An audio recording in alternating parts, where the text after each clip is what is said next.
Bismillahirrahmanirrahim. Alhamdulillahi rabbil alamin. Salatu wassalamu ala rasulina Muhammadin wa ala alihi wa ashabihi ajma'in. Rabbi yassir wa la tu'assir, Rabbi tammim bil khair, Rabbi shrah li sadri wa yassir li amri, wahlul 'uqdatam min lisani yafqahu qawli. Amma ba'd. Assalamu alaikum wa rahmatullahi wa barakatuh. Бүгін уақып сарқылмайтын қазына тақырыбында сөз өрбітуді жөн көрдік.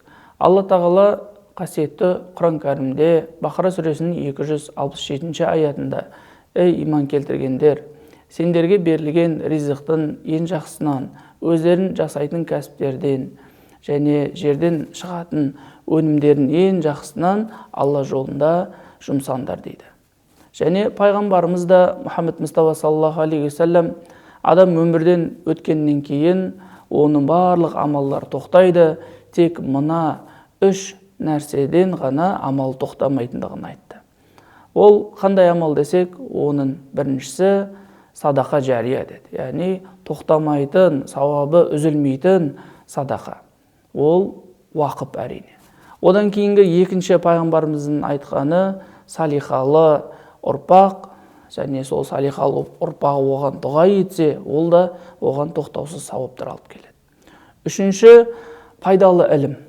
Пайдалы ілім қалдырып, немесе пайдалы кітаптар жазып адамдарға қалдырған болса, ол да адамға тоқтаусыз сауап алып келеді. Міне осы хадисте, аятта келгендей, біз Алла жолында өзіміз жақсы көрген нәрселерді жұмсай аламыз, және де сол жұмсаған нәрсенің тоқтамайтын сауап әкелетін түрі ол уақып болып саналады екен. Уақып, яғни Алла жолында қалдырылған дүние, ол нәрсенің сауабы тоқтамайды.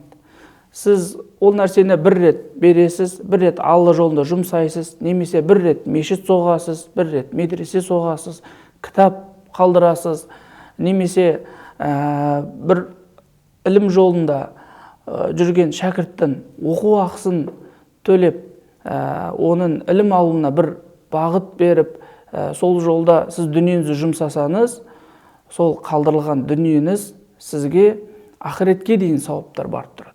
Неге десеңіз, қалдырған мешіт мысалы, сол мешітте қанша адам құлшылық етеді, ғибадат жасайды, дұға етеді. Сол сауаптың бәрі сол мешітті қалдырған адамға, уақып еткен адамға тоқтаусыз жазылып тұрады.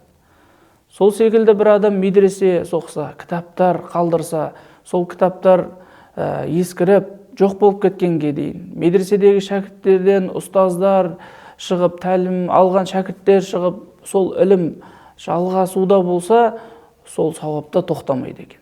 Және де жаңағы пайғамбар саллаллаху алейхи вассалам хадисінде келгендей, тоқтамайтын сауап ол осы уақып ісі екен, яғни сол қалдырылған дүние. Және салихалы бала, салихалы яғни алынған ілім, ол да осы уақыптың сауаптарына жатады.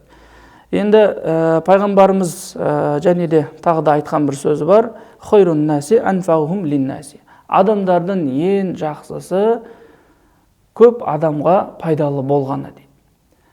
Міне, сіз садақа беріп, мысалы, садақа мен уақыттың айырмашылығын қарайтын болсақ, сіз бір адамға садақа беріп, сол садақа арқылы бір мұқтаждың, бір міскіннің қажеттілігін бір уақытта өтесеңіз, ол сізге алғысын айтып, Алла разы болсын, рахметін айтып, сізге дұға айтса, ол да сауап, ол да жақсы. Бірақ сіз бір дүниені уақып етсеңіз, Алла жолында оны қалдырсаңыз, сізге бір емес мыңдаған адам алғыс айтады. Мыңдаған адам сізге Алланың разылығын сұрайды.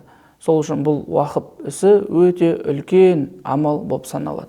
Құран кәрімде Алла тағала: «Стаиз билля, лән таналлу бирра хатта тунфиқу мимма тухиббун». Сендер өздерін жақсы көрген нәрселерінен Алла жолында жұмсамайынша, сендер жақсылыққа жете алмайсыңдар дейді. Сол үшін де сондай бір дүниелер болады. Алла жолында ол нәрсені уақып етіп қалдырсақ, ол көп деген жақсылыққа себепші болып, адамға көп сауаптар алып келеді. Ол нәрсе не нәрсе болуы мүмкін десек, ол бір кәсіп болуы мүмкін. Мысалы, бір адам өзінің кәсібінен белгі бір мөлшерде уақып қорына немесе бір мешітке, медресеге өзінің кәсібінен бір бөлігін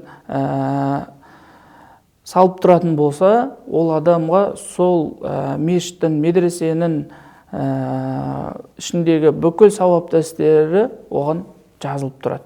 Сол секілді бір адам дүкені болса, сол дүкенінен ол ай сайын немесе жыл сайын бір белгілі бір мөлшерде уақыт қорына Алла жолында сол дүниеден бір бөлікті қалдырып тұратын болса, ол дүниесі оған шексіз сауаптарды алып келеді екен. Алла тағала баршамызға сондай хайырлы істерді жасап, өзіміздің артымызда көптеген пайдалы дүниелерді, пайдалы ілімді қалдыруды нәсіп етін, және салихалы перзенттерді тәрбиелеп, оларды ислам иманмен өсіріп өтуді баршамызға Алла тағала нәсіп етсін. Уахир дауана анил хамдулиллахи раббил аламин.